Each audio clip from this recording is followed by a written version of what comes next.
I know what you're thinking. Jono, these draft grades are hard. You don't give out any good draft grades. You said there was 4 tiers. You haven't named a single tier one team, and we've only got, 5 teams left. What's going on here? Well, we got to a good one. I'll spoil it for you. This is going to be a good draft grade for Chucky Dimes. He's coming in at the 8 slot. He keeps Gibbs in the fourth. Good value. Gibbs is going early second, keeping him in the fourth. That's good. He takes Marvin, Waddle, Diggs, Gibbs keeper, Amari Cooper, Calvin Ridley. That's right, folks. 5 wide receivers out the gate, and this isn't even a full PPR league.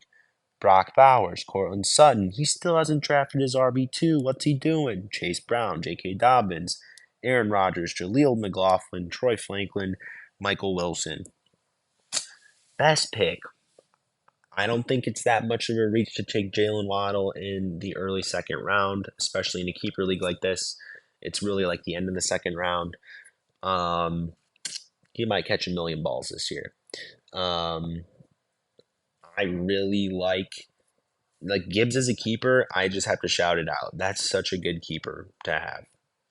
Because he has so much upside. He has so much floor. You kind of saw his floor last year. Like, what happens when they don't give Gibbs the goal line work? What happens when he doesn't get all the snaps? Well, you saw what happens. He's the RB10 because this offense is so good. And that's with missing a couple games. Really, in a points per game basis, he's probably the RB8, right? This might be Alvin Kamara 2.0. Like, is anybody surprised if they just stop giving Montgomery the ball because he's a fat loser and Gibbs gets 80% of the snaps and just turns into CMC? Like, he's that talented. When he gets the ball, he's crazy. So to have him as your RB1 and then just kill wide receiver, I liked what he did there. I like the Sutton pick late. It's a good guy to have. Ridley pick, like, he's got a lot of options at flex. He might not have a good RB2, but his wide receivers and his flex are going to put up points every week. And he can sustain an injury. If one of his guys goes down, doesn't really matter. Amari Cooper is your wide receiver 4 is pretty damn good. So that's the strength of this team, obviously. I guess I got to get to the worst pick. I don't know if I love Marvin.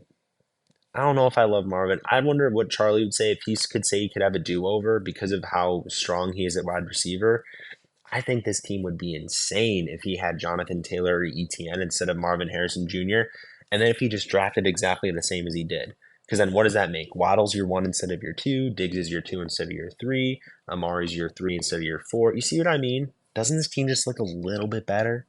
Because now he's got to start Chase Brown, and he's got to have either Amari or Ridley on the bench, So maybe the ceiling of his team is raised just a little bit if he has Jonathan Taylor or ETN instead. I don't know if that was his plan. I don't know if that's just how the draft fell to him. It's the only really critique I had as far as the worst pick. He doesn't really make a bad pick until he waits too long on quarterback. Aaron Rodgers is a bad pick. Like, the fact that he could have, I don't know. Who else was on the board? Yeah, Purdy's on the board. Like, I would have double tapped quarterback if I was him if I waited that long. That's really the only knock I can have on this draft. Everything else is good. He's so strong at wide receiver. He only has the QB weakness. I think Gibbs is going to be good enough to make up for the fact that his RB2 is bad. Maybe he's able to start Chase Brown. And if Chase Brown hits, like, this team is going to be sick. But even if Chase Brown doesn't, he's probably going to try to go for someone off the wire. He might make a trade if like he has 5 startable wide receivers. This team has the ability to make a trade. I actually think that's the best case for this team is that all of his players smash early and he's able to make a trade for a top end quarterback or a top end running back. That's what I would be looking to do, just to complete it and make it well rounded for a playoff run. Um, Worst case for this team would be he's never able to replace his quarterback. Um, and he's forced into settling in a trade because some of his wide receivers don't pop as much as they do. And Chase Brown and Dobbins are, both unstartable. But yeah, I like how he attacked this draft. I like his core, like Waddle, Diggs, MHJ, um, you know, and Gibbs as your core is crazy good with Amari and Ridley in the flex.